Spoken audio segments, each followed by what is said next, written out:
Good evening, and welcome back to the Weird and the Wonderful with Strange Bones.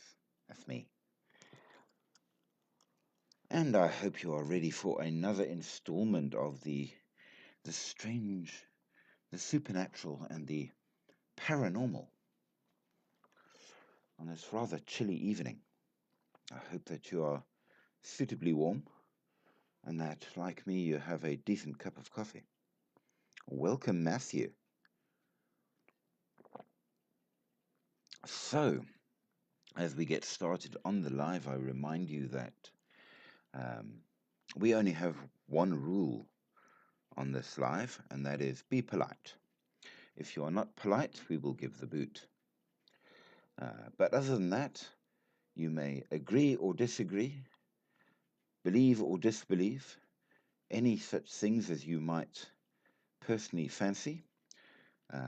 We do very much encourage you to comment and more. We hope that you will give your opinions and that you will like, share, subscribe, and all of the fun things that keep the channel going. And as we progress with it, I remind you as well that we are currently examining the concept of curses. Are they real? Do we need to care? Is there things out there that maybe are indeed cursed? And specifically for this live, we've been talking about cursed objects, things that perhaps might be a little bit more dangerous than you may have previously believed. We shall see. But as we progress with it, I hope you're enjoying. As I say, give your opinions and comments on all of it. As we have found so far, curses come in different flavors, so to speak, and different types. And when it comes to a cursed object, it usually sort of crosses the boundaries to a certain degree between just a cursed thing, so to speak, and possibly, at least, other such things that might be out there. We discovered in the last, for example, that La Llorona, the White Lady, might be a haunting indeed, but in fact, it is caused, at the very least, by a curse. So let's see what we can find as we move along with the next interesting ones. So good evening to you all. Welcome. Now, around the world, there are several different objects renowned for their alleged curses, bringing misfortune to those who possess them.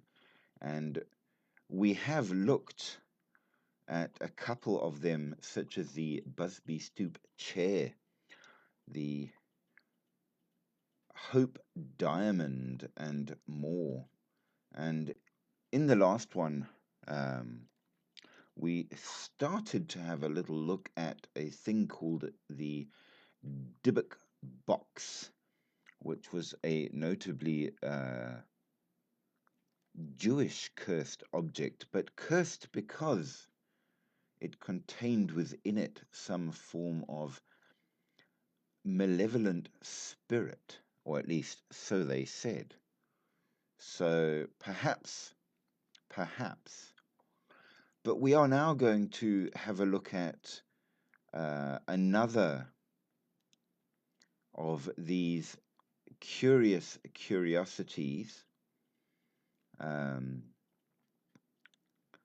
that perhaps are quite terrifying and perhaps are not. But as I say, until then, lots of comments, please, and like, share, subscribe, and all the rest of the fun stuff that goes along with it so we can get some interaction and talk about them. We have discovered that a curse, essentially, at least for the purposes of our examination and what we are interested in, ranks in a sense as a kind of prayer, just as a blessing does. And while blessings are supposed to bring all the good things, curses, of course, bring all the bad. And we have found them in pretty much all religions in one form or another. So they certainly have, over history, been believed to exist. And it would seem that if you are a member of the religious communities, as it were, it seems as long as you believe in blessings, you have to also accept the existence of curses. However, it does seem that if you are true of faith, then the deities in question will absolutely protect you. But then, of course, I suppose you could argue it depends on how good your faith is and whether or not you actually fulfill the requirements, so to speak. So that's a matter not for us to discuss. However, let us talk briefly about the baker's wedding dress. And what is a baker's wedding dress? Well, inside the Baker Mansion in Arizona, in the USA, is the wedding dress of Anna Baker, who fell in love with an iron worker. Legends claim that Anna eloped from her home to get married to her lover. However, her father, who did not wish this to be the case, brought her back and locked her in her bedroom. She then refused to marry anybody and spent the rest of her life alone. After she passed on, the members of the Baker family reported spotting Anna's wedding dress in different places around the house, as if, in fact, it was moving on its own. Some of them even saw the spirit or ghost of Anna Baker moving around the house dressed in the same white wedding dress. Now, it seems then that we have a very, very typical ghostly haunting whereby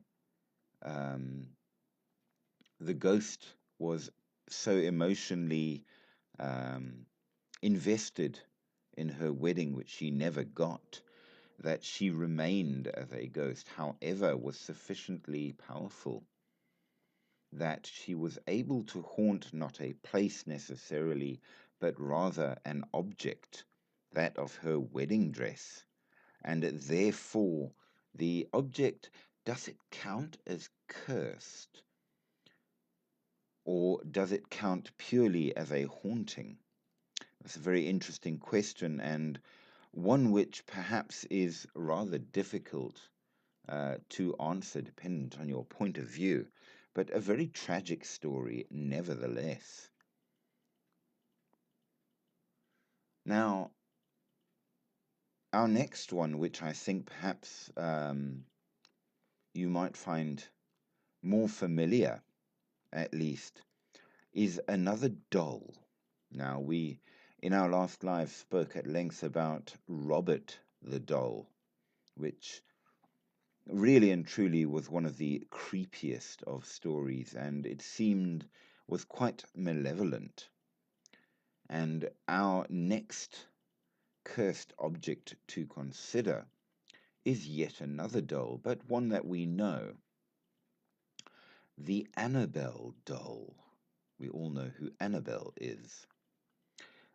Now, the discovery of this doll dates back to 1970, when a mother bought it from an antique shop as a birthday gift for her daughter. A very sweet thing to do. Welcome to you guys who've just joined in, and very glad to see that you are here. I hope you enjoy the paranormal and supernatural. So, bought as a present, all very innocent, but shortly afterwards, the family noticed strange things happening inside the house related to the doll.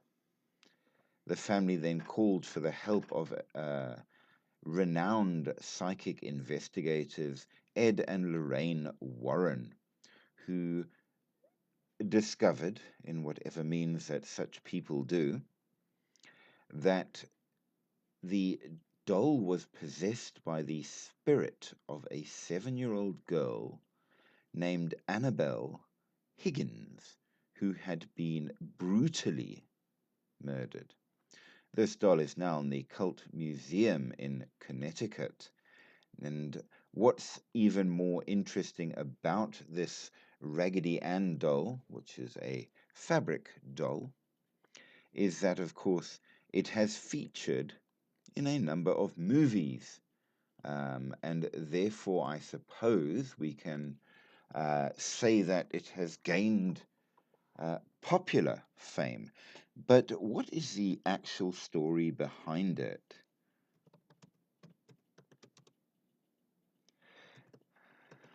Well, according to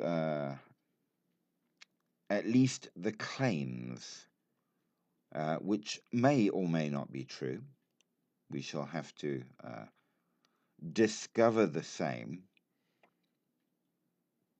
The doll may or may not be evil. Now, that I suppose is a story. But how much truth can we find in it? I think that there is a varied selection. So the doll that was made,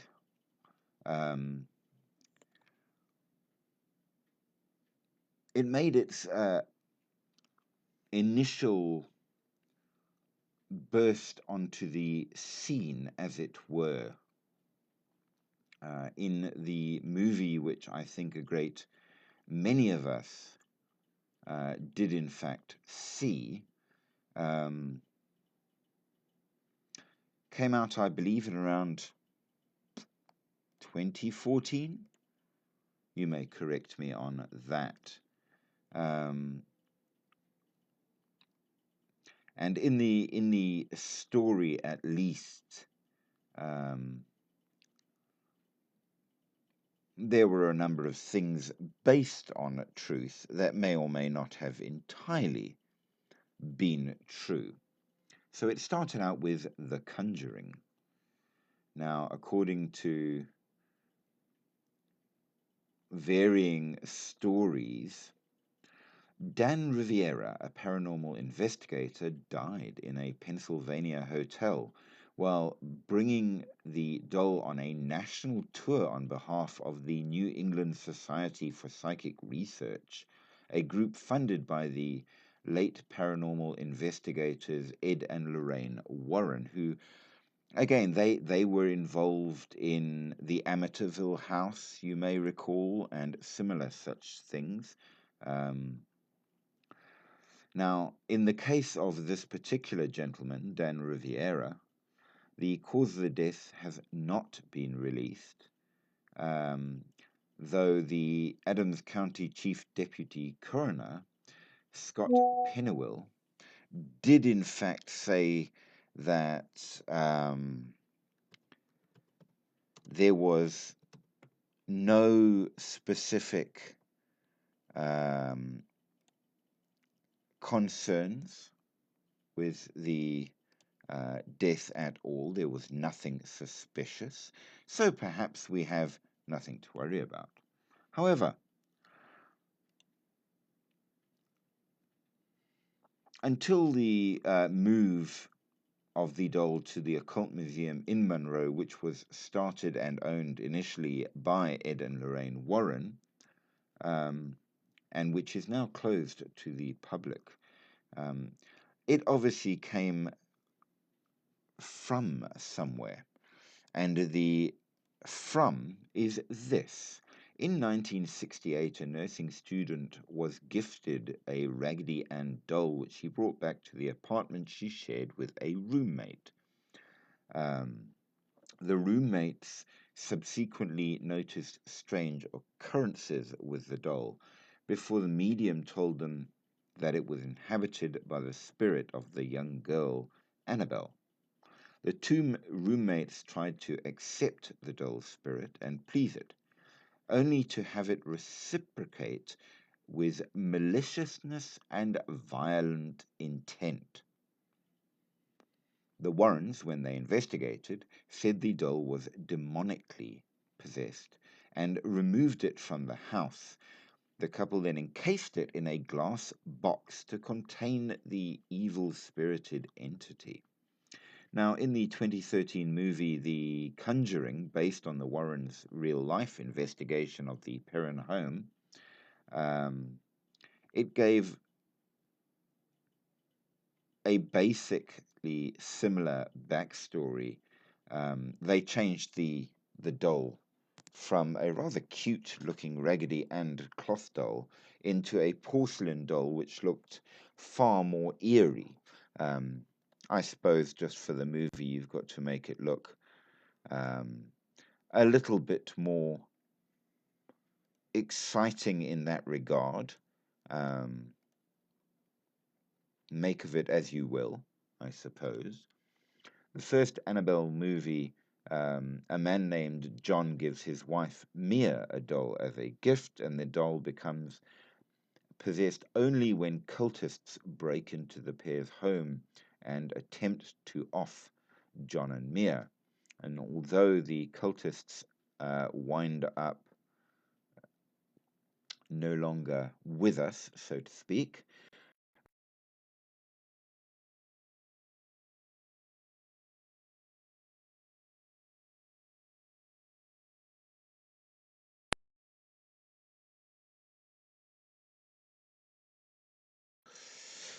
sorry about that, people. There's been a number of technical difficulties for some reason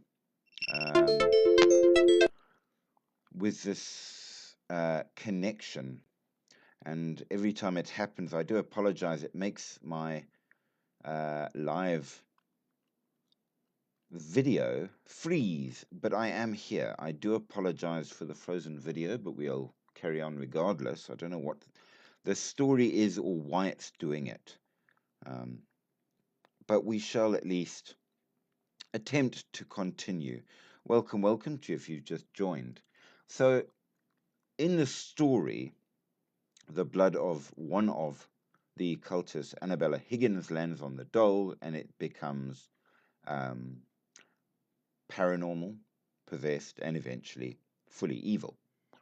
There were two additional prequels, the Annabelle Creation and Annabelle Comes Home, and they are part of the greater so-called Conjuring universe. But why was the doll on tour? Well, the doll was part of the Devils on the Run tour, according to a post from the New England Society for Psychic Research, which celebrates the work of Ed and Lorraine Warren and displayed Annabelle for those brave enough to face her, whatever that might in fact mean. So the idea was a promotional thing using the doll. One of the tour's key highlights is the infamous doll, which, despite its seemingly innocent appearance, has been the cause of numerous terrifying incidents, it is claimed. Is it true? Well, I suppose it's a matter of opinion in that regard, at the very least. The doll has reportedly brought misfortune, injury, and even passing on to those who have interacted with it improperly. Not too sure what improperly might mean, but in May it was rumored to have been missing from the museum. Rivera took to TikTok to assure viewers of the doll's whereabouts, that it is in the museum, and he then went into said museum and filmed the doll behind its glass, as you would expect. Rara, thank you so much for the likes. I always appreciate, and I hope that you will be followed by a great many in liking. And of course, you are welcome to share and subscribe as you so are moved. So, according to Tony Spera, the Warrens' son-in-law, he said that, no, it's just on a tour and the doll is never out of our sight or control. It is in a protective case and many precautions were taken to make it safe. Nevertheless, the handler for the doll, Dan Rivera, passed on at the age of 54 on July 13th. He was found in a hotel room in Gettysburg, according to Adams County Chief Deputy Coroner Scott Pennewill, who was the same one who said there was nothing suspicious. I don't know. How do you know? Rivera had completed a stop on the tour called Annabelle in Gettysburg earlier that day. The coroner's office and state police were called to the scene on Sunday night. He did go for an autopsy, but the results were pending. So where is it now? The Annabelle doll was not present at the scene, and that Rivera was found alone. He said that Annabelle was probably inside a van in the hotel parking lot, but that was not confirmed. So, what is the whole big story of Annabelle? Why should we care? Should we care? Is there anything that would make this dangerous? Well,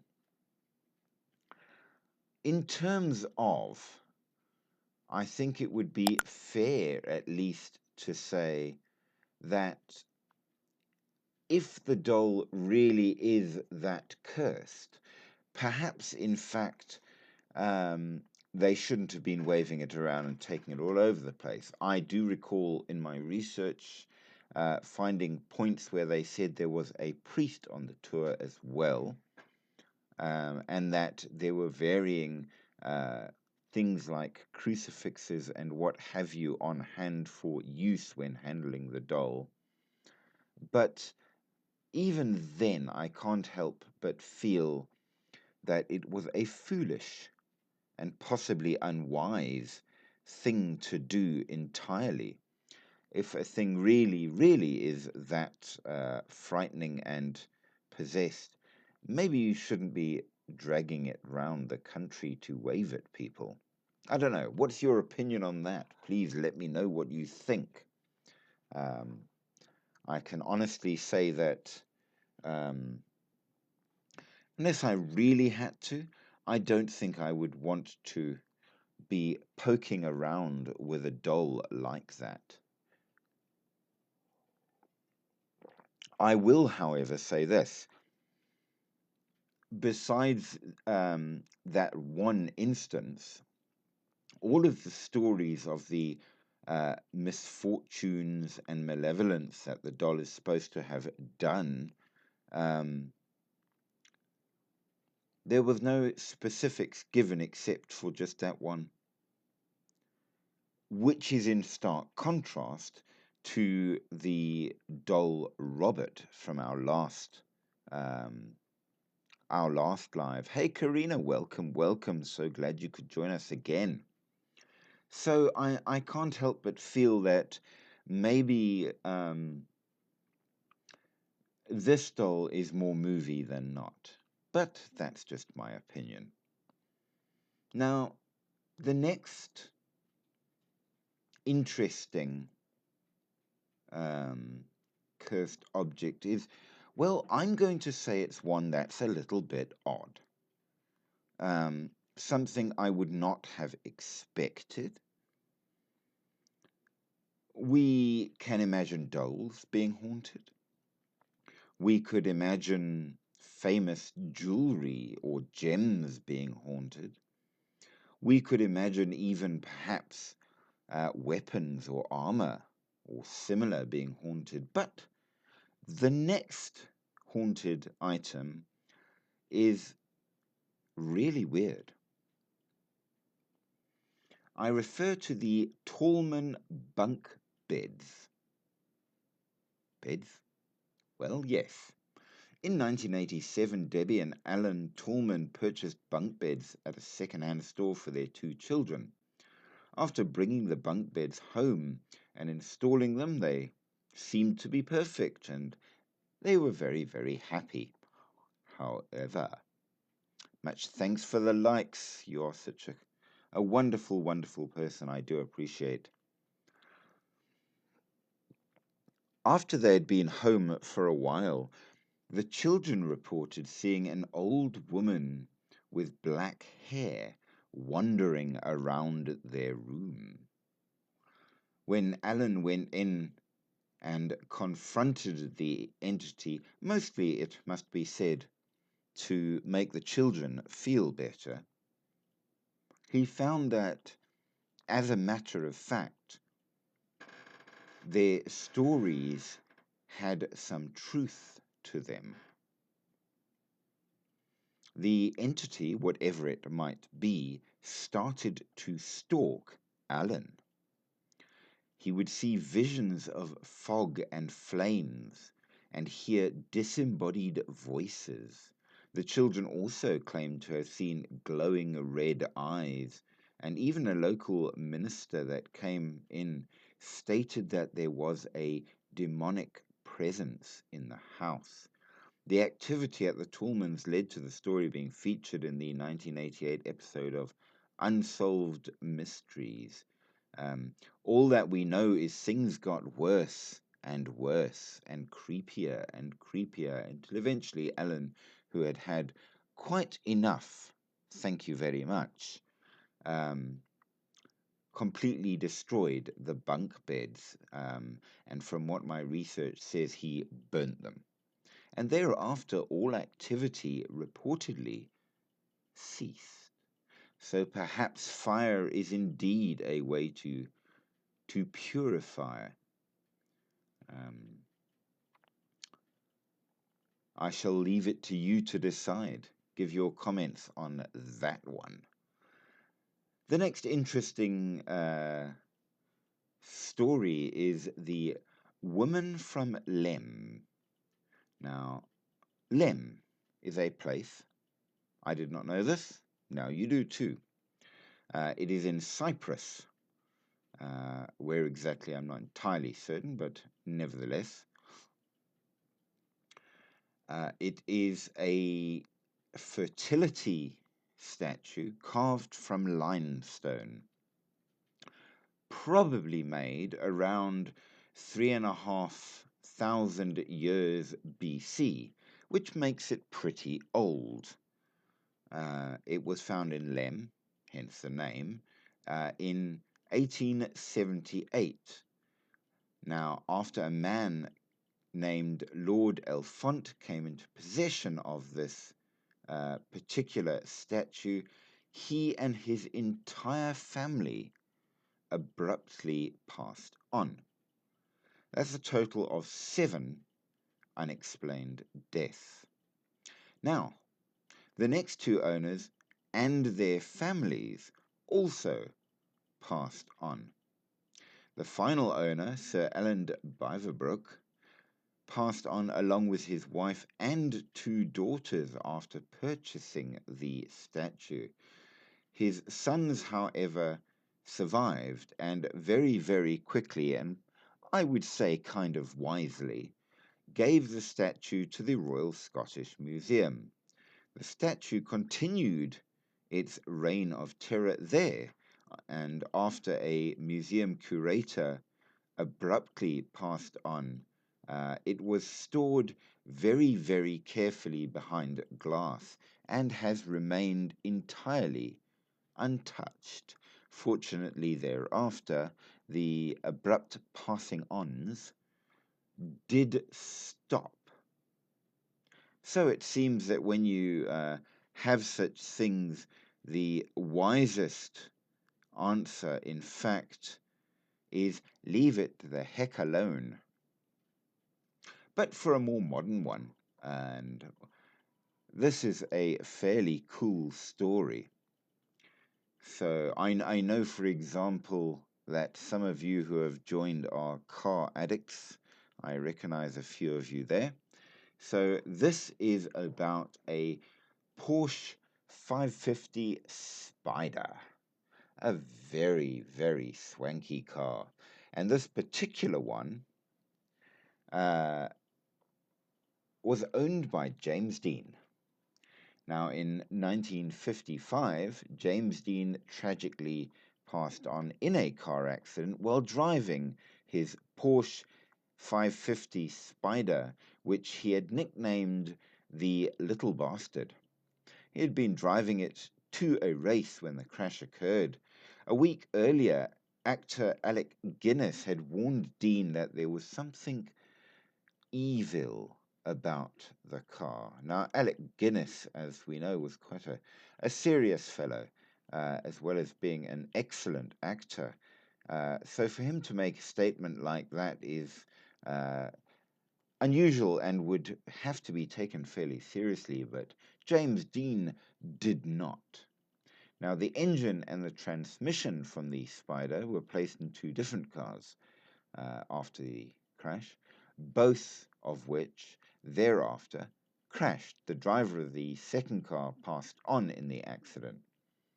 After that, the Spider went on tour, but later on caught fire in a garage, and that caused troubles. And then when it was being fixed up yet again, it fell on an unsuspecting bystander.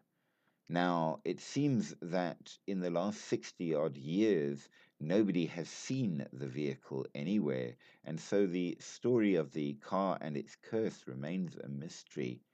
We do know how Zak Bagans purchased the transaction of the infamous car.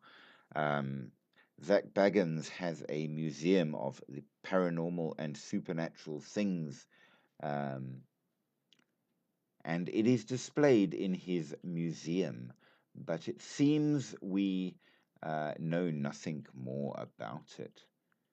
But a suitably creepy one nevertheless, and I must admit I've seen a picture of the car before, and it was quite a sweet ride. Now, the next item, which is apparently cursed, is a vase, or vase, depending on your pronunciation. This is the legend of the Bassano vase. It goes back to 15th century Italy. The story goes that the bride-to-be was given a simple silver vase.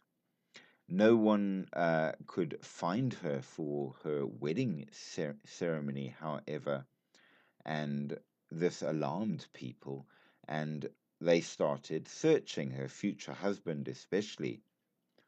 And it was he that found her passed on, holding the vase in her arms, A family member later inherited the vase and very quickly passed on. After this happened a third time, a priest was brought in and he had the vase buried on hallowed ground, which seems to have been a very good method of dealing with it, except, of course, eventually, 500 years after the bride's demise, somebody dug it up and the curse continued. Eventually, a police officer stepped in and buried the vase in a cemetery somewhere, and it hasn't been seen since. Now, essentially, it seems that as long as you have the vase, you will pass on. How true is it? Well, all we can say is we are kind of glad that it is gone. So let's move on to one which perhaps is really quite truly cursed. The Devil's Rocking Chair. Now, what exactly is the Devil's Rocking Chair? Well, I shall tell you all.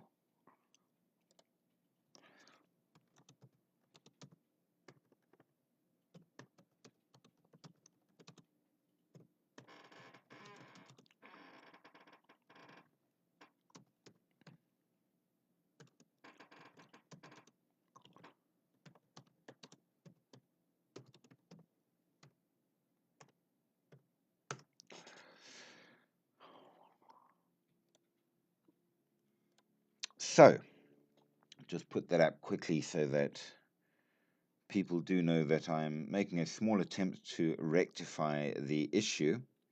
Why the issue is being an issue, I don't know. It is just being annoying.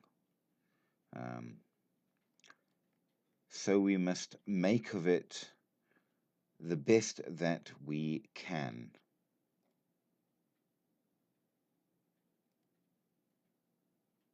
Nevertheless, as we progress with this, let's see what more we can achieve. So, one of the objects in Zak Bagans' museum is the Devil's Rocking Chair. Now,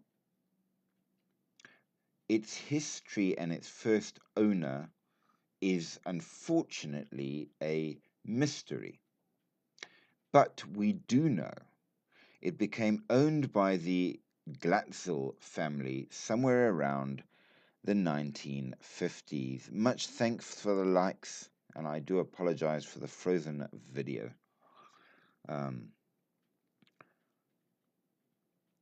It seemed that for the first 30 years that the family owned the chair, nothing happened at all. It was just a chair, which is curious. But then things went south. And here is where it gets badly creepy. Two of the Glatzel families became possessed by a demonic force that inflicted murder upon the family. And somehow this seemed to be the chair that caused it, which, well, so we begin with the possession of David Glatzel, who was 11 years old at the time and the first one to be infected by the evil spirit. In 1980, in the summer, he awoke in terror and was screaming non-stop. He told his family that he had seen a ghostly figure in the night and described what he had witnessed as a man that was part animal, with horns and hooves, and a thin, gaunt face with spiky teeth. If this was any other child, you might look on this as being a bad dream. But David was a particularly honest child, and he was terrified of anything spooky. And he was clearly very, very traumatized what he claimed to have witnessed. Now, David was not the same after this night, and he became entirely socially withdrawn and disconnected from the real world. His sister Debbie was particularly concerned for his well-being and kept a close eye on her brother. But as the nights went on, David had recurring dreams of the scary man, whatever it might be. This then progressed to physical evidence, and David would regularly wake up covered in bruises and strange markings that must have happened while he was asleep. It became unbearable when he started seeing the man even during the daytime, and it had reached a point that they now referred to it as the beast. The evil spirit of the beast became so powerful that David started to feel as if he were the beast. The beast's favorite spot, of course, was in the rocking chair, and while the rest of the family couldn't see it, they would see the chair empty and rocking slowly back and forth. Now, of course, you can't leave such things on their own and happening without something being done, especially when it's your child involved. And as a result, quite obviously, they had to do something about it. So they had to invite a priest in an attempt to banish the evil spirits, and this was done. But it only aggravated the spirit. David began to get even more frequent visions and began screaming at his family in unrecognizable voices. He also spoke in Old English. Now, for those of you who don't know, if you ever go and read Old English, you will probably struggle quite a lot because it has quite a lot of similarity to the old Germanic roots of English, more than it does to modern English as we speak it today. So for him to start speaking in that is quite unusual. They took turns in watching him during the night in order to keep him under control and as a health precaution, as it started giving him multiple episodes of seizures. Now, as we know these people, I do not need to introduce them, but the next paranormal professionals after the priest that were brought into the Glatzel home were Ed and Lorraine Warren. The pair worked alongside with priests to perform exorcisms on David, often while he was seated in the rocking chair. And the Warrens testified to seeing the chair move by itself and even levitate occasionally in plain sight. After a number of exorcisms, the spirit within was extracted from David's body, and he had control over himself once again. And the family felt as if finally they were free of the demonic force. But the feeling did not last. The fiancée of David's sister, Arne Johnson, began acting very odd and was not himself at all. They came to the conclusion that having left David, the demon had entered Johnson's body. He would hiss and have visions just like David once did. Johnson's possession was more intense, and it got extremely out of hand. He was so out of control that it resulted eventually in him murdering his landlord. He brutally stabbed him repeatedly, and his poor fiancée witnessed the entire thing. In court, Johnson claimed that he was not responsible for his actions due to being under demonic possession. The court overlooked his plea and he was sentenced to prison, and he served 5 years before being released, and in a rather sweet way, or possibly creepy, depending on how you look at it. As soon as he got out of prison, he married Debbie. I'm not sure if I was her, I would be that brave, I think. Despite the horrific events, the Glatzel family held on to the rocking chair, which was either very brave or very stupid, or possibly both. And even when they moved house, they took it with them. These strange activities never completely stopped, and anyone that sat in the chair would suffer the consequences, such as excruciating back problems that would send them to hospital. The chair is still protected to this day, and it is held in the Warrens Haunted Museum. The demonic spirits supposedly remain within the chair, and museum workers have reported suspicious happenings since its arrival, and visitors are even warned to enter only at their own risk. So,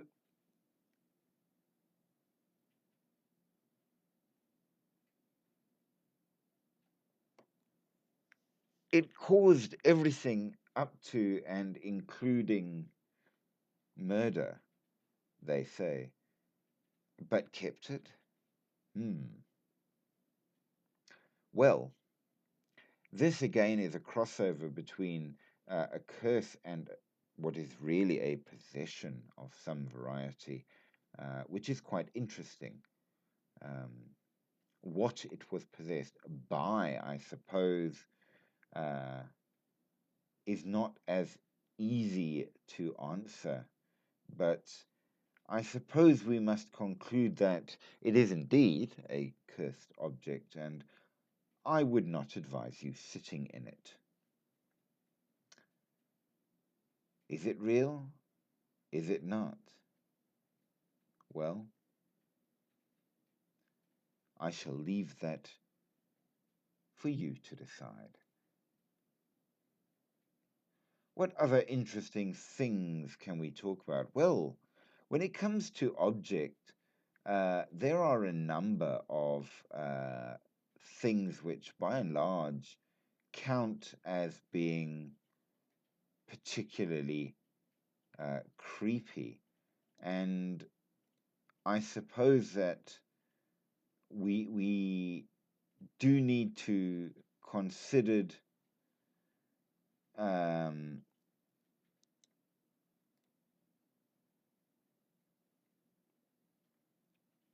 where it all comes from, so to speak, and what it might mean in that regard. I do believe that there's a lot more to all of these things than you might actually think. Are they true? I don't know. But they certainly do seem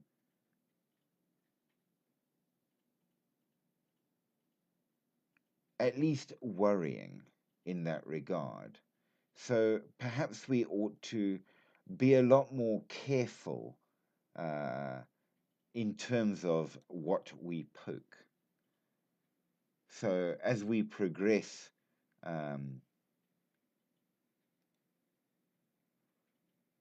let us consider as well the other kinds of cursed objects and what they may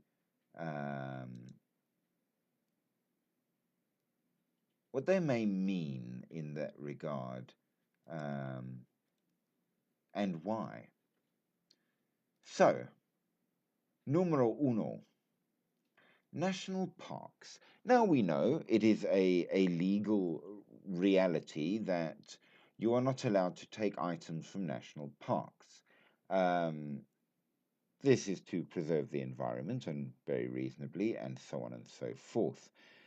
So absolutely, these things certainly are important and we should respect it. However, it has become apparent that removing certain things from national parks can result in quite a bit more. Now, the story goes like this. When I was 9 years old, my family took a road trip across the American Southwest, including a stop at the Petrified Forest National Park.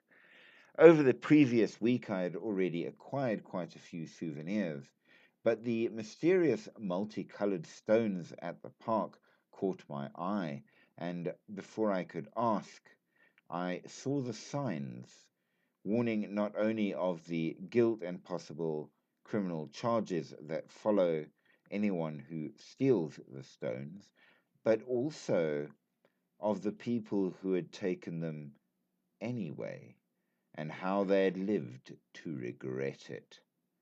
There was also a letter on display that caught my eye from a kid like me. Dear Petrified Forest, it read, I'm sorry I took your rocks. But now, as a child, no trip to a national park is complete without a souvenir. But they say think twice or 3 times before you do, because there can be more involved. So, what are these particular issues? The Arizona National Park is famous for its petrified wood. Trees that, over the process of millennia, due to the type of sediment they're buried in, hardened and became fossilized into unique, beautiful stones. And Arizona journalist Ryan Thompson, in a piece for Zocalo Public Square, caught the mesmerizing nature when he described it as very magnetic, uncanny, that it looks just like wood but is heavy as stone. Now, the problem is, it seems that it's exceeding bad luck to take them, as well as being illegal. Anyone that removes a piece of petrified wood will garner the curse upon them. And the park itself acknowledges the curse. In the on site museum, visitors can read the letters, at turns heartbreaking and at others hilarious, which have accompanied returned petrified wood, which detail the pitfalls that those that took it suffered. The only way to break the curse, according to legend, is to return what you took. And because returning the pieces to their original location risks contaminating the site for scientific research, they go instead into the conscience pile. So if you're looking for petrified wood, don't get it there. That might be problematic. Now, what kind of bad things? Well, it's varied from simple bad luck up to things where people got severely injured, and in 1 or 2 cases even passed on quite tragically. So it seems that taking it away can really be a problem. What's really creepy is that in my front garden, I have about 4 petrified wood stumps that came from I don't know where, which might mean I'm in a lot more trouble than I previously thought. Now, the next place is the Curse of Pele. Pele, well, Pele is the Hawaiian volcano goddess, and if you get to Haleakala National Park on Hawaii, do not remove any of the pumice or obsidian, or the curse of Pele will fall upon you. This also includes the black volcanic sand as well, by the way. This does not come, however, from indigenous Hawaiian beliefs, but to a frustrated park ranger in the 20th century. Now, the name of this ranger,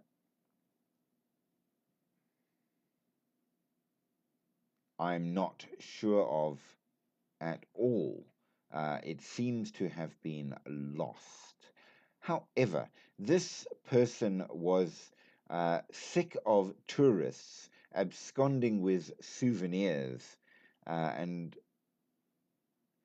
well, they say that he started the legend in order to stop people. But in 2023, Heather Whitesides, a ranger working at public affairs at the Haleakala National Park, said, "We would love for people just to stop taking stuff, and then also please just stop mailing us stuff back." Over 1,000 pieces of mail returning items with apologies to Pele arrive at the park every year, sometimes becoming quite overwhelming. Now, they say that the legend has no roots in any indigenous Hawaii tradition and is not true at all, while Sergei Kahili King, who holds a doctorate in philosophy and is an expert on Hawaiian shamanism, he says that for Hawaiians, respect for Pele has lasted longer than that for any of the old gods, and so the curse makes no sense. There is no Hawaiian tradition, but be polite and do not take from what really is not yours to take in that regard. Much thanks for more likes. I do appreciate greatly. However, reports back say that a great deal of bad luck and worse has befallen those who have taken the rocks, which leads us to the idea, once again, as we discussed in the very beginning, of a self-curse. The ability to create a curse and cast it upon oneself by sufficient belief in it. And if you've got enough people all believing in the same thing, perhaps you can make your own curse. I don't know. But it seems reasonable in some manner or form. So perhaps this is true. I don't know. What do you think? Do you have an opinion thereon? Do you think, in fact, that maybe this curse has been made to be real?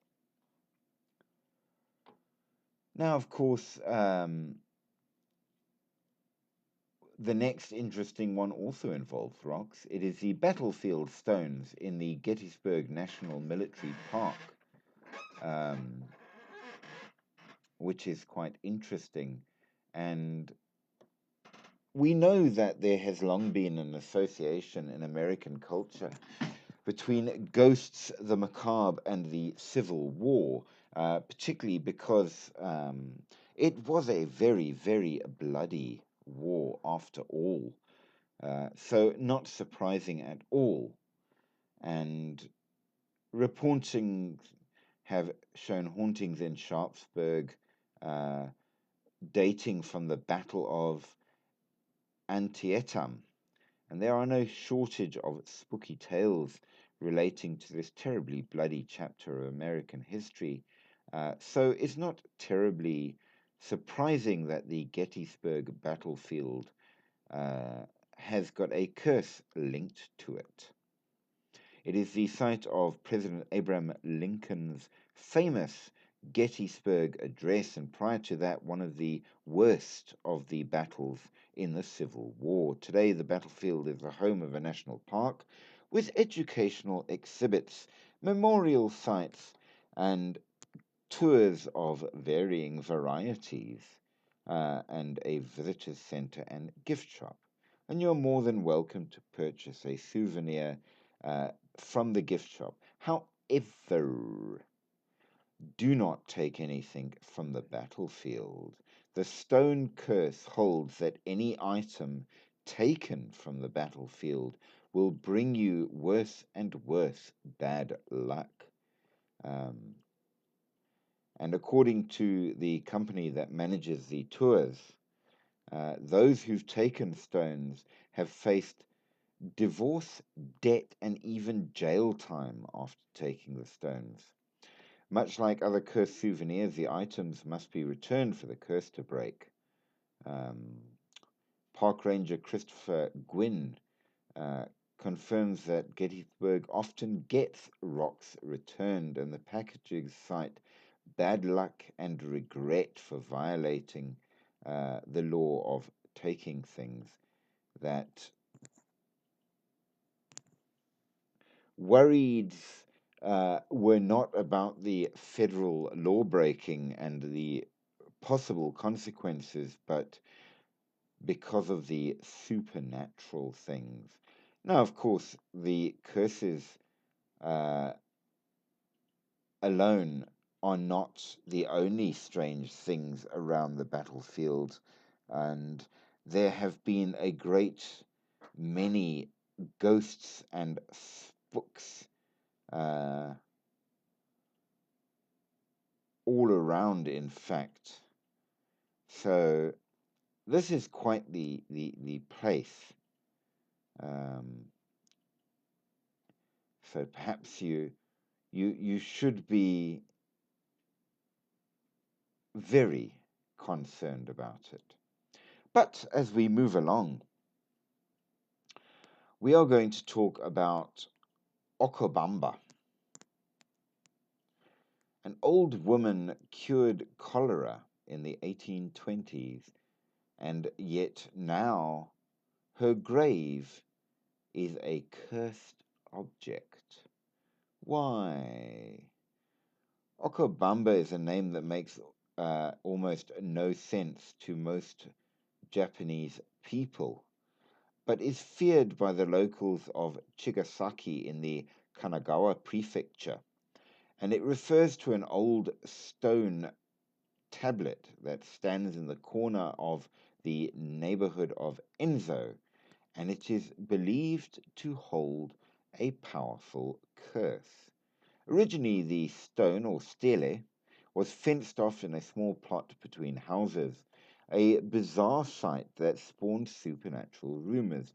It was then moved to another spot nearby and now stands on grounds of a small Buddhist temple with a cemetery. According to the lore around it, the cursed stone is filled with vengeance and would bring bad luck and even death to those who were insolent enough to touch it with their bare hands.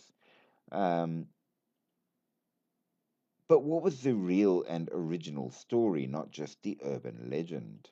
Well, Okobamba, as people once referred to a local old woman uh, who was named Ochio, and old woman is Bamba, um, was a devout Buddhist who once prayed to the gods and cured cholera during the 1822 outbreak, becoming a well-known healer.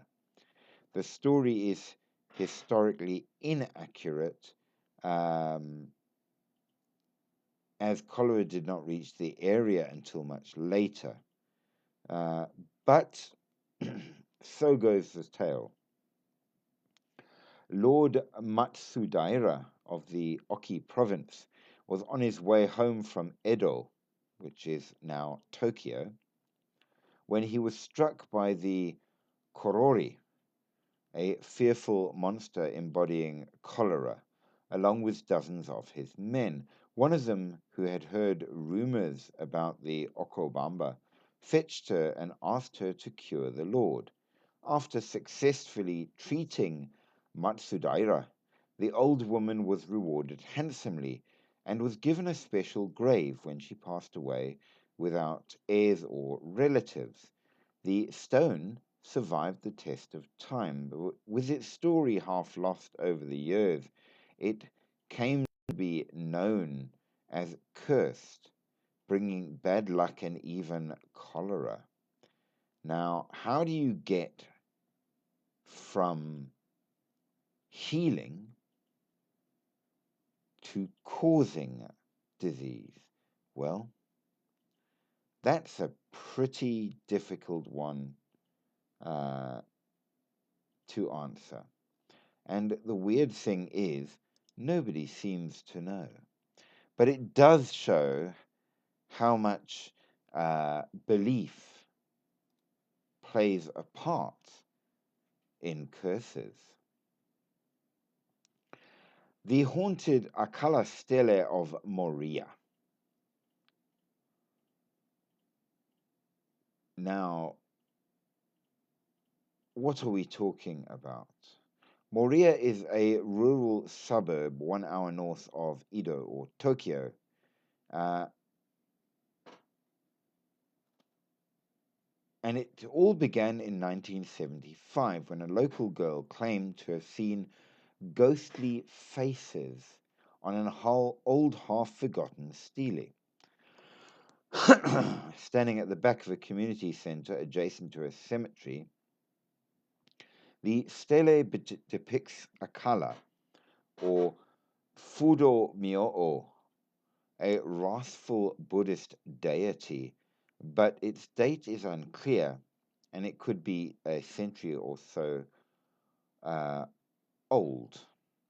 The girl's claims brought out the whole of the neighborhood of Koya Nakatsubo to witness the phenomenon, and some of them also saw parts of what was claimed spirits of different kinds appearing in the stone, including an old man, a woman, a baby, and even a cat. The phenomenon in Koya Moria was soon featured on television, informing the rest of the country of the strange case of the Obaka Ishi, ghost stone. Curious and amused people drove all the way to Moria to see it, causing a massive traffic jam on weekends. It attracted TV producers, psychic mediums, and holiday goers for the summer to come to the site, and briefly it became a busy tourist spot. But eventually, of course, the trend vanished and everybody stopped going. But was it real? Well, the stone still stands in a public space, accessible at all times. It's still in a residential neighborhood, and strangely, perhaps coincidentally, hey, funny, the area was known for its association with Taira no Masakado, a 10th century samurai lord infamous as one of the big three of Japan's vengeful spirits. And there is a temple there that supposedly was founded by him right at the back of the Akala Stele. So perhaps it links to that. Perhaps it really was a true story. And perhaps not. I shall leave it to you.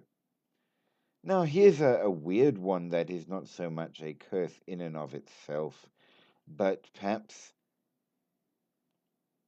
is a resultant of something like that.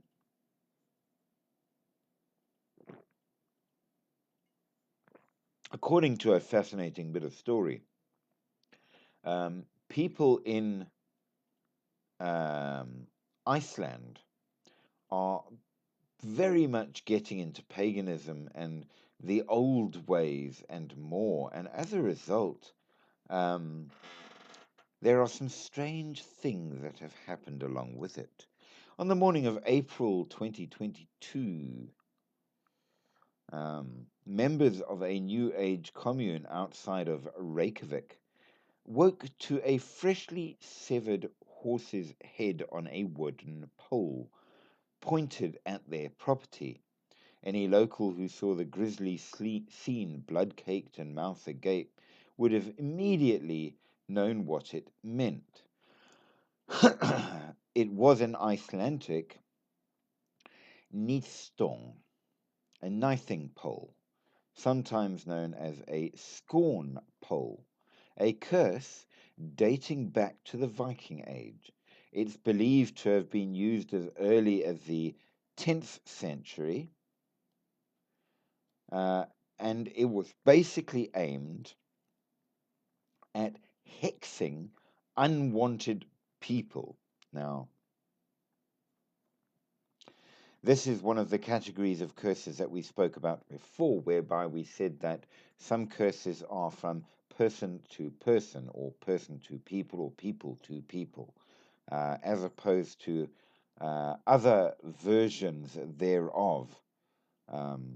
Thank you so much. You're such an absolute darling.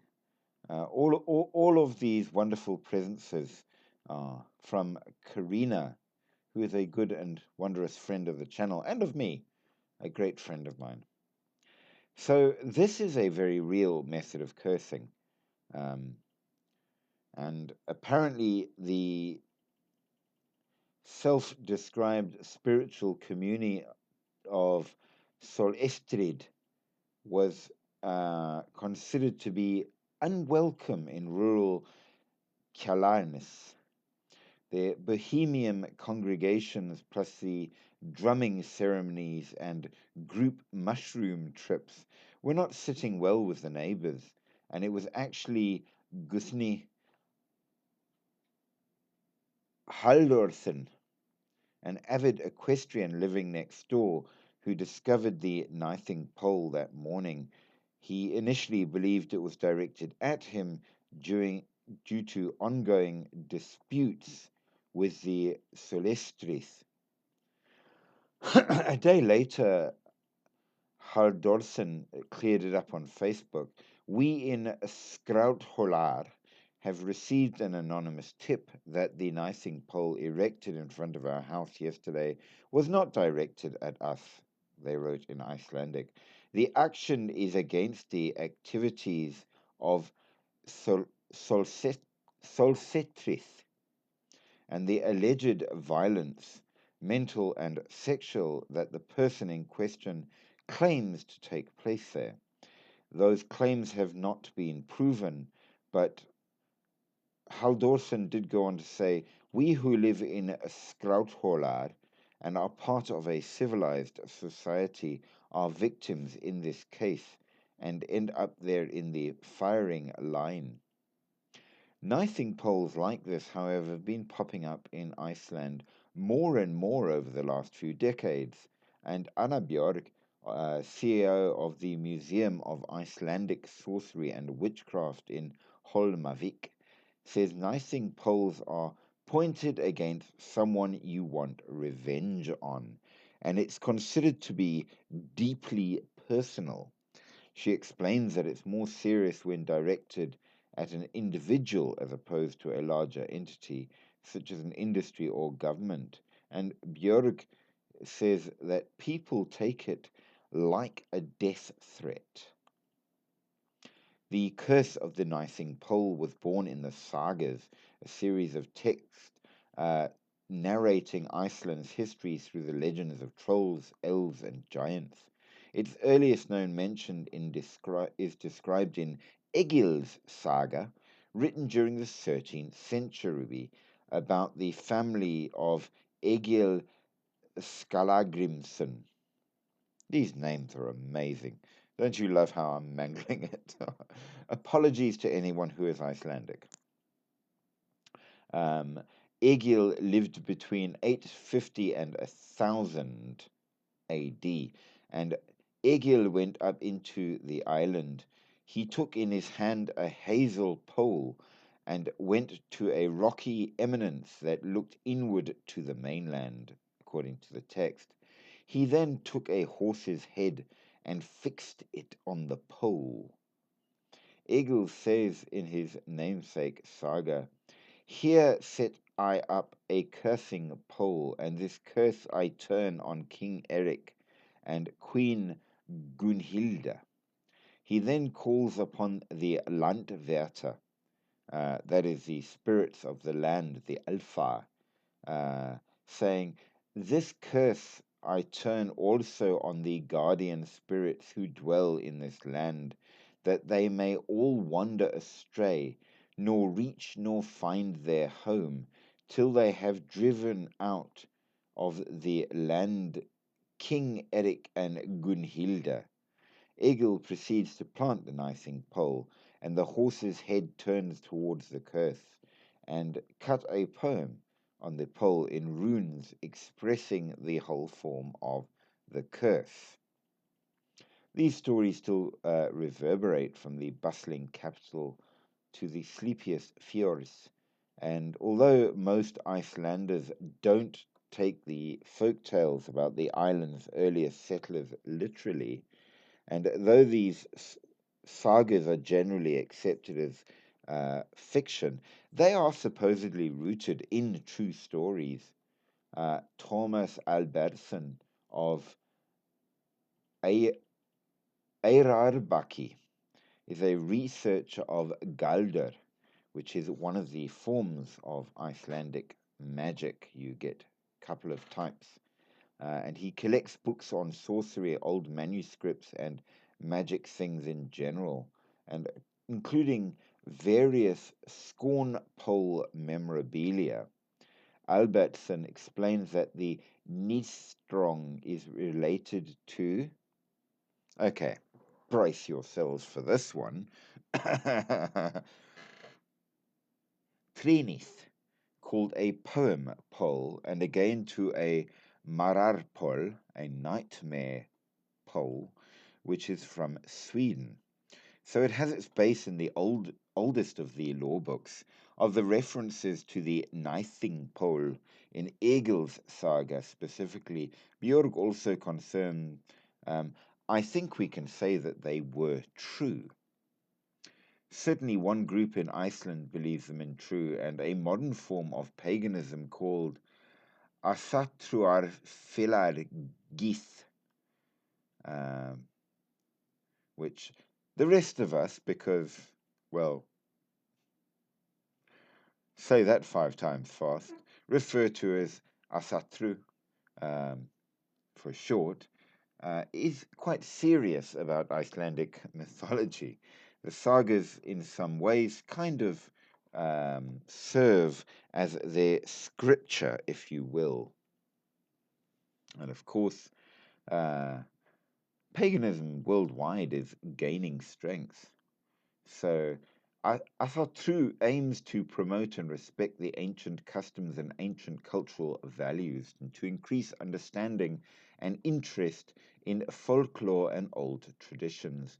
The fellowship was founded in 1972 and officially registered as a religion a year later.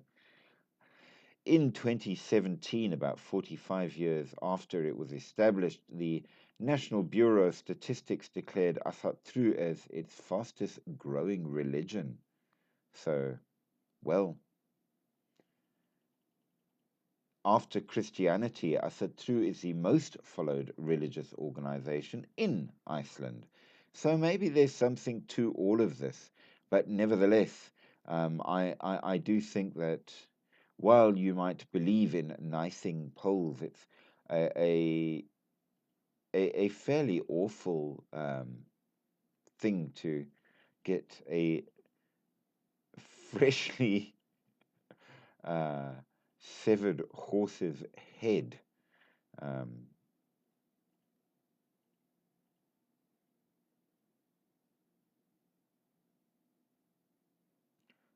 well, I put it to you, there you go. Take of it as you will. Um, they have used these things against various things, including the Union Carbides, which is a company, plans to build a ferroalloy plant on the west coast in the 70s. In 79 and 85, they were put up against the country's NATO membership. And in 2006, a West Fjordian man planted one against his neighbor, and he was actually charged with threatening his neighbor's life. Um, a year later, the grassroots lobbying organization called Saving Iceland planted a pole in the hand of a prominent statue outside the Parliament building overlooking Austurvöllur Square. The bronze depiction of Iceland's independence hero Jon Sigurdsson appeared to hold the stick topped with a horse's skull painted with runic symbols. The pole aimed at Parliament, targeting politicians who voted in favor of a hydropower project that Saving Iceland deemed environmentally destructive. So there we go. In 2020, they did it again when a pole with burning heads and a sign stating that Parliament oppressed women and the less fortunate was erected at the same statue. Um, but the instances don't all successfully work the dark magic, and they were attended for. According to Hilmarsson and Albertson, they both agree that the knifing polls of late, including the most recent one targeting the Solesetrid, don't include the detail needed to officially qualify as a proper knifing poll. Um, so you got to do it right for it to work. Does it? I don't know. But you got to admit, if you're trying to send a message to someone, damn, that would do it. So make of it as you will. Nevertheless, um, there is another version, and this one is called the Vindgapi, where the pole is topped with a severed fish's head, which seems at least a little nicer, rather than a horse, I suppose. Usually the fish is a ling, with its sharp teeth and bulging eyes making it look sufficiently sinister. It's also often called a knifing pole, but it is not for cursing an individual. It is a weather curse meant to conjure storms. Take you the head of a ling and carve the stave Vindgapi on it, and with a raven's feather apply the blood from the right foot into the stave. Put the head on a pole and raise it where land meets sea. Point the mouth in the direction you want the wind to blow from, and the higher the mouth is pointing, the more forceful the wind will be. That sounds pretty definitive, and apparently this works. Um, is it a good thing to do? I'm going to throw it out there that it's never good to indulge in curses. What goes around comes around, and generally there is always a price, and that price is generally more than its value. So let's move away from Icelandic curses and go to the Swansea Devil, which is a cursed uh, wooden devil which is in Swansea, in England. A turn of the century prophecy comes true when a mischievous wooden devil watches the neighboring church burn to the ground. So, on the ground floor of the Swansea Museum, which is the oldest museum in Wales, you can find a large wooden carving of a mischievous devil tucked away in a corner. He's known as Old Nick, or the Swansea Devil, and he dates back to the 1890s when the prestigious St. Mary's Church in the centre of town decided to do some major renovations. Work was put out to bid, but a local architect who was turned down for the job didn't appreciate that the church was now worked on by outsiders and now decided to enact revenge. The architect brought up a row of cottages next to the church, demolished them, and built large red brick offices. He then commissioned the carving of Old Nick and perched him on the top of the building overlooking the church. The architect is reputed to have cursed the church, saying, "When your church is destroyed and burnt to the ground, my devil will remain laughing." Years later, during World War II, a German blitz left most of Swansea, including St. Mary's, destroyed and burnt to the ground, but the building with Old Nick on top was entirely undamaged and remained standing until 1962. 20 years later, as part of the country's post-war restoration, the second chapter of Old Nick's twisted tale began when St. Mary's was rebuilt, again following Brumfield's designs, while Old Nick was removed when the building he watched from was leveled. For many years, it was unknown where Old Nick had ended up, but by following efforts of local historians to discover the resting place of the Swansea Devil, he was eventually discovered in the 1980s in a Gloucestershire garage. Once returned to Swansea, there was a public campaign for it to take up its old place overlooking St. Mary's Church. But this was met by a counter campaign by the church. Ultimately, though, the management of the Quadrant, a shopping plaza now standing in the location where Old Nick's old perch was, decided to put him back. And he stayed there until 2019 when he was moved to his current location at the museum and was put behind glass for our protection. You can go and visit him in the museum.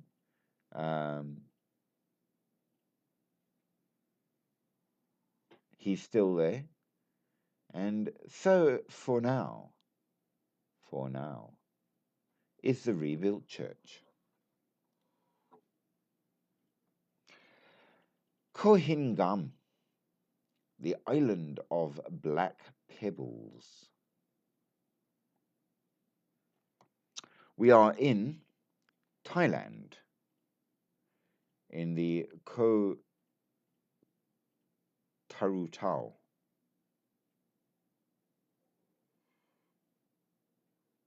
So, in the old Koh Hingam, a small uninhabited island that no one bothers to visit,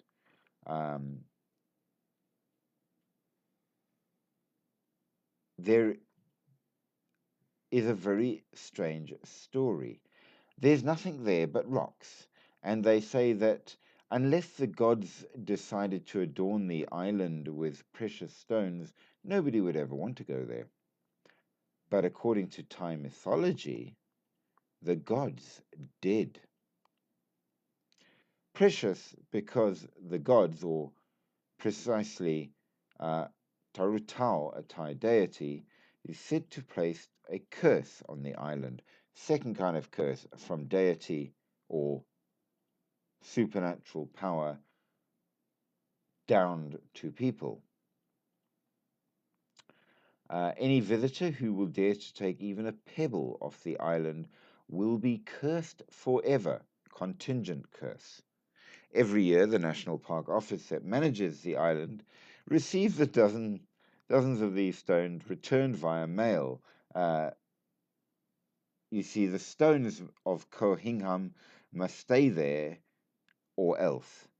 You cannot take the stones home, but as long as you stay on the island, you can mess around with them, no problem.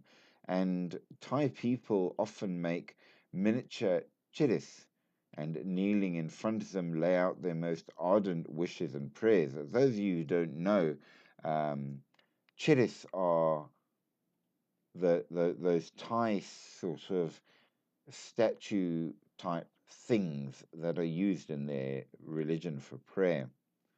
And these are crude versions made just of piled stones. Less domestically, tourists write short messages in black and white and more. And this is all fine. You can do any of that.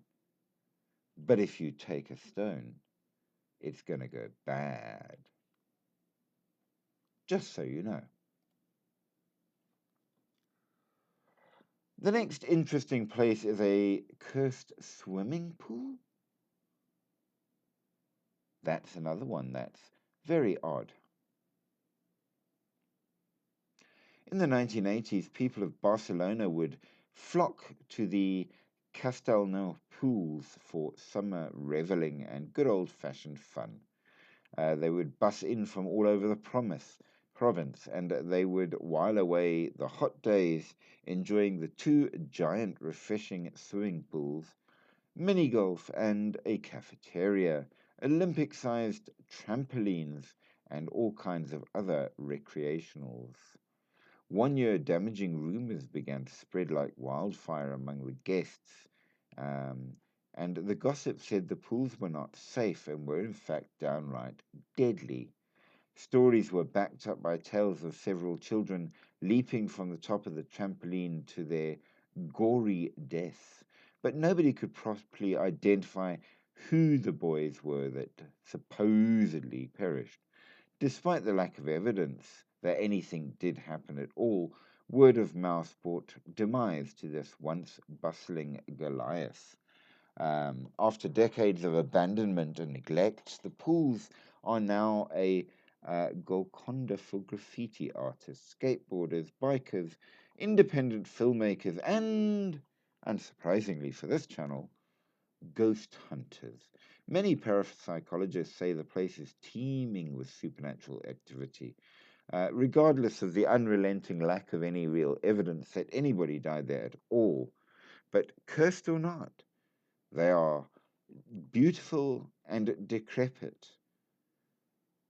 So make of that how you will. But let us go along.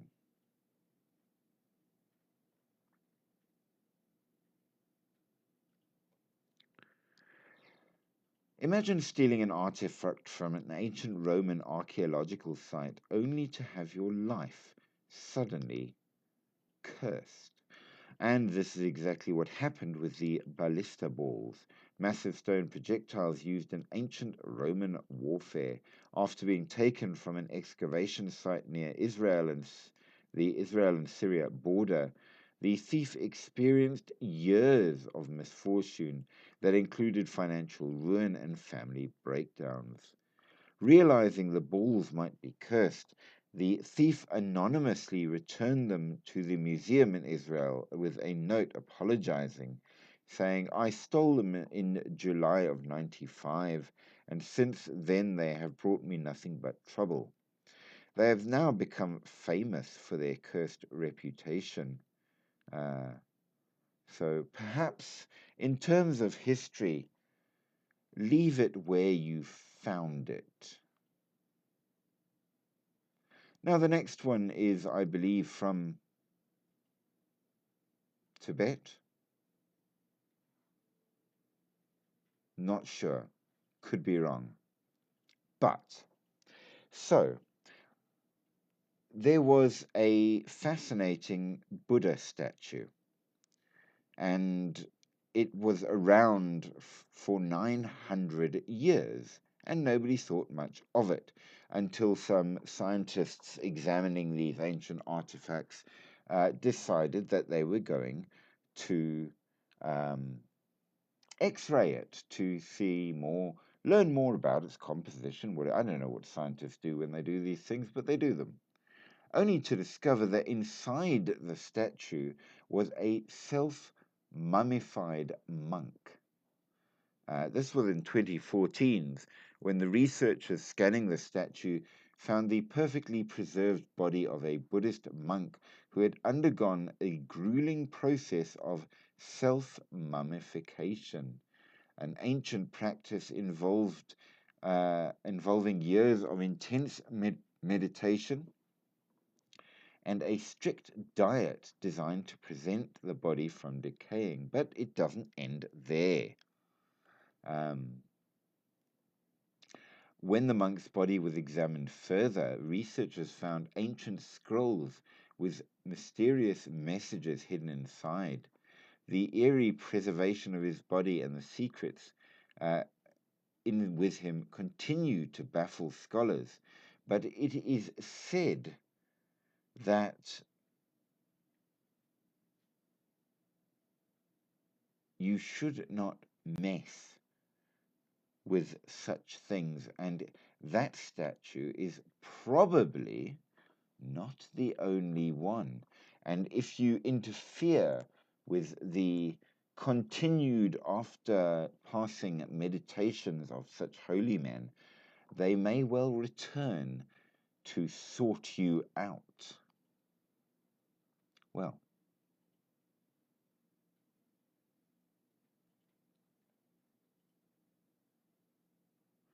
are there any other interesting things? Well, there are, of course, many, some of which might really be haunted, some of which perhaps just aren't, some of which maybe you need to be afraid about. So here's a creepy thing for you. Youngsters need not answer, but the older among us, how many of you have heard of Bela Lugosi? Well, he was one of the first and the best horror movie actors. And if you have ever seen the original Dracula, well, that was him. Apparently, he was such a potent method actor that he actually terrified those other actors on set with him. However, it gets creepier. He had a personal interest in the occult and was known to practice a form of clairvoyance that involved staring intensely at an inanimate object to receive messages from spirits. One of the objects that he particularly liked to use was a mirror that he kept in his home in the Hollywood Hills. When his home was purchased by Frank Salettri, who was killed in his home, they thereafter discovered the mirror still there. The mirror is now housed in a museum of haunted items in Las Vegas, donated after the niece of Frank Salettri inherited the mirror. The niece claimed that the paranormal activity that happened in her home after obtaining the mirror was awful. She felt bites on her neck, saw dark silhouettes moving around, and images in the mirror that were not in the room. That's suitably creepy, is it not?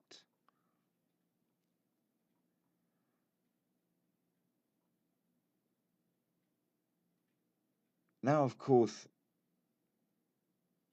that alone is not enough. There has to be even more. And the next item that we have is another bed. Weird. The Great Bed of Ware. One of the most enormous beds to be of note in British history is the Great Bed of Ware, and it was likely made as a tourist attraction for a Ware, Hertfordshire inn. Its massive girth was the stuff of legend, even going as far to attract the attention, which shows how old it is, of Shakespeare and Lord Byron. It was practically twice the size of any other Elizabethan era beds. The bed was also riddled with graffiti and wax seals from visitors and couples, and like many restroom stalls and roadside attraction, the immense size of the bed led to tales of bawdiness and mischief, as one might suspect for a bed large enough for 4 people at least. The bed gained its haunted reputation after sleepers in it began to complain of mysterious bruises in the morning, feeling like they were beaten and scratched throughout the night. Uh, there can only be speculation as to why or what possibly is in the bed, but nevertheless, something is there and it is doing bad things. So, well, make of it as you will. And that, my dear friends, is cursed objects. Not much else to be said. We shall be looking at a number of other interesting, famous curses in due course. But until that time, let's end off with a suitably creepy one. The Screaming Skull. The Burton Agnes Hall in Burton Agnes in England is the home to a particularly creepy paranormal object called the Screaming Skull. It is believed to be the skull of Catherine Ann Griffith, who died in the same house after being attacked by bullies in 1620. Every night, a terrifying ghost is seen roaming around the skull, screaming and scaring out anybody that tries to remove the skull. The skull, therefore, stays exactly where it is. Nobody tries to remove it, and nobody goes in at night because nobody particularly wants to ever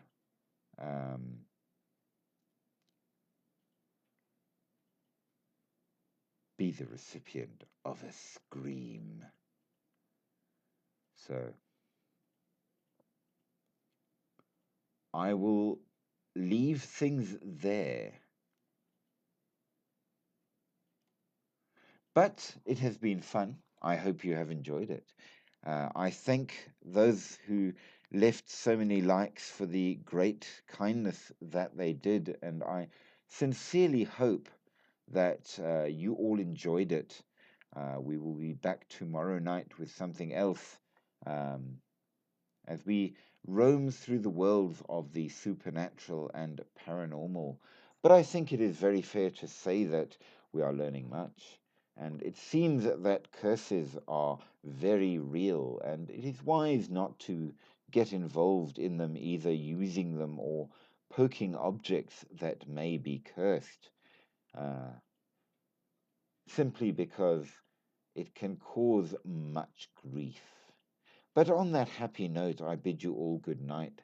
Sleep deep, sleep sweet, but sleep with one eye open, and keep a holy object near at hand, just in case, because, as we have found, sometimes those things that may go bump in the night may very well go bump for you. Good night.